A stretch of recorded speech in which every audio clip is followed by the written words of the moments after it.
పుల్ల మనుషారును నాది 21వ వార్డు. నేను భారతీయ జనతా పార్టీ నుండి చెప్పడానికి వచ్చాను ఇక్కడ కంప్లైంట్ ఇవ్వడానికి. నిన్న ఎమ్మెల్యే రాకేష్ రెడ్డి గారు సమక్షంలో మీటింగ్ హాల్లో కాలు మీద కాలు వేసుకొని ఒక దళిత మహిళని కూడా చూడకుండా కాలు ఊపుకుంటూ చేతులు అటు ఇటు అనుకుంటా చాలా అసభ్యంగా మాట్లాడడం జరిగింది.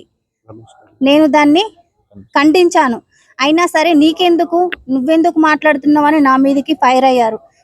ఆయన చైర్మన్ ఛాంబర్ లో కూడా ఎమ్మెల్యే గారి ఆధ్వర్యంలో చైర్మన్ గారు ఉన్నారు, వైస్ చైర్మన్ గారు ఉన్నారు.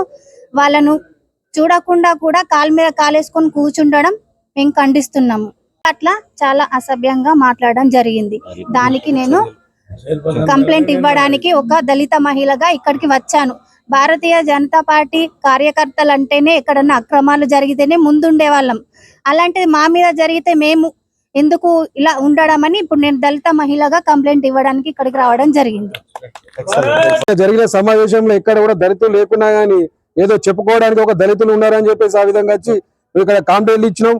గతంలో కూడా నువ్వు ఏ విధంగా కౌన్సిలర్ గెలిచినావు, ఇప్పుడు కూడా ఏ విధంగా కౌన్సిలర్ గెలిచినావు అందరికి కూడా తెలుసు. ఒక 100 నుంచి 200 ఓట్లు దొంగ ఓట్లతో నువ్వు ఇలా గెలిచినావు. దానికి ప్రజలు కూడా అందరు గమనిస్తున్నారు ఏ విధంగా గెలిచినావు. దొడ్డిదారినే గెలిచినావు నువ్వు. అక్కడ కౌన్సిలర్ స్థానంలో మీ అమ్మ ఉండాల్సింది. కానీ నువ్వు ఏ విధంగా ఆ సమావేశంలో హాల్లో వచ్చి ఉన్నావు ఇది ప్రజలందరికీ తెలుసు. రానున్న రోజుల్లో కూడా ప్రజలు నీకు తగిన బుద్ధి చెప్తారని చెప్పి ఈ సందర్భంగా నీకు హెచ్చరిస్తా ఉన్నాం. జరిగినటువంటి మున్సిపల్ సమావేశంలో ఎమ్మెల్యే గారు అధికారులు ఉండాల్సిన చోట ఒక అనాధికారికంగా బారర్ రమేష్ ఆ సమావేశంలో పాల్గొని ఒక మహిళ, అందులోనూ ఒక దళిత మహిళ పట్ల అగౌరవంగా ప్రవర్తించడం నీ యొక్క కుసంస్కారానికి ఒక ఏ విధంగా నీ ప్రవర్తన ఉంది. గతంలో ఒక కౌన్సిలర్ గా పనిచేసినావు. ఒక మహిళా ప్రజాప్రతినిధికి ఏ విధంగా గౌరవం ఇవ్వడం అనేది నేర్చుకోపోయినా.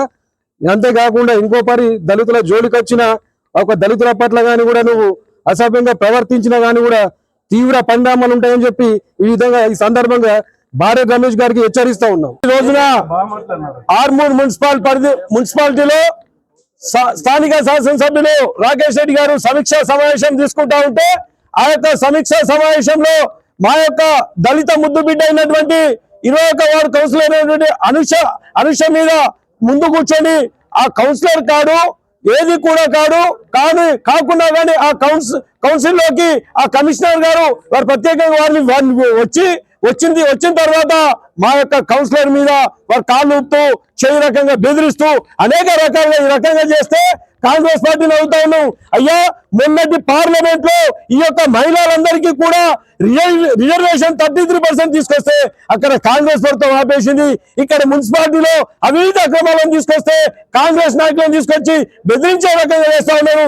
వీడికెళ్ళి మీ బెదిరింపులకు మీ భయాలకు భయపడము. ఇప్పటికన్నా కానీ దయచేసి పోలీసు వాళ్ళని కోరుతా ఉన్నా, ఇచ్చేటువంటి కాంప్లైంట్స్ కూడా చట్టరీత్యా వాళ్ళ మీద వాళ్ళు శిక్షలు పెట్టి చట్టరీత్యా చర్యలు తీసుకోవాలని భారతీయ జనతా పార్టీ డిమాండ్ చేస్తాం. ఈరోజు ఆర్మూర్ పట్టణ శాఖ ఆధ్వర్యంలో ఆర్మూర్ పోలీస్ స్టేషన్ SHO గారికి సదరు వ్యక్తి కౌన్సిలర్ కాని వ్యక్తి ఓ డమ్మీ రాజకీయ నాయకుడు కూడా కాదు, అలాంటి వ్యక్తి మీద కంప్లైంట్ ఇవ్వడానికి ఇక్కడికి వచ్చినాం.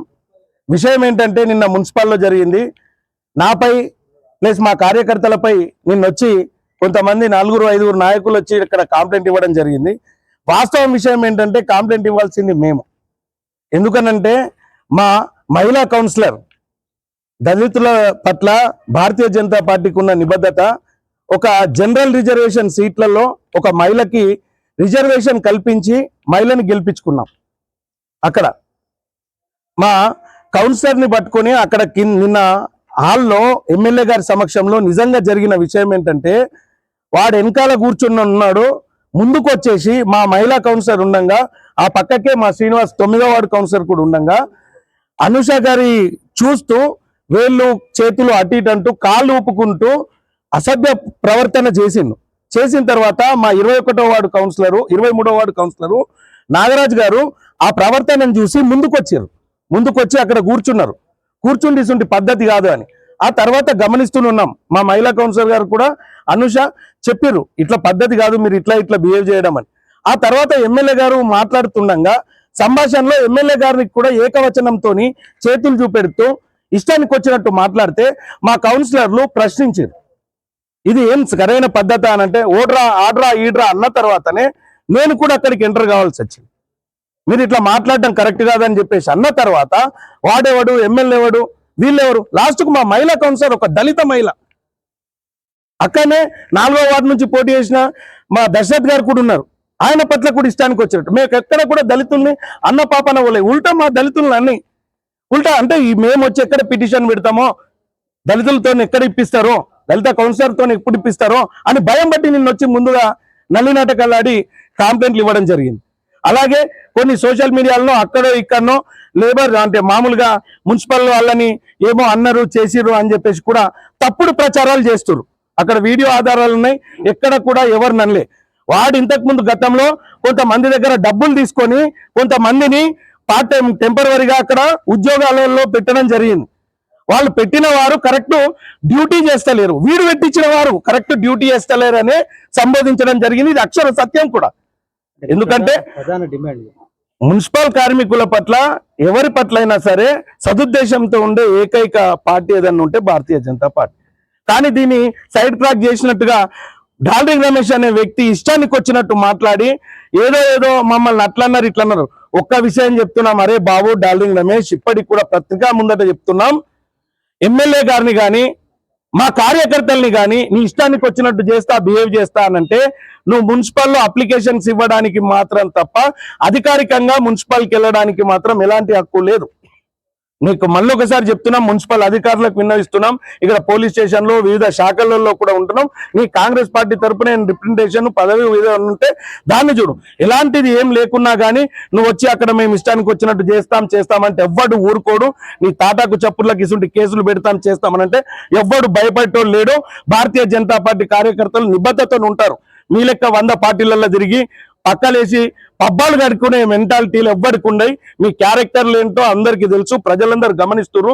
కాబట్టి దీన్ని ఉద్దేశంలో పెట్టుకొని రానున్న రోజులలో కూడా ఏ కార్యకర్త పైన కానీ చీమత్తు ఆలోచన చేస్తే మాత్రం తస్మాత్ జాగ్రత్త. మిగిలిన వాళ్ళందరికీ కూడా ఇదే సభాముఖంగా హెచ్చరిస్తున్నాం.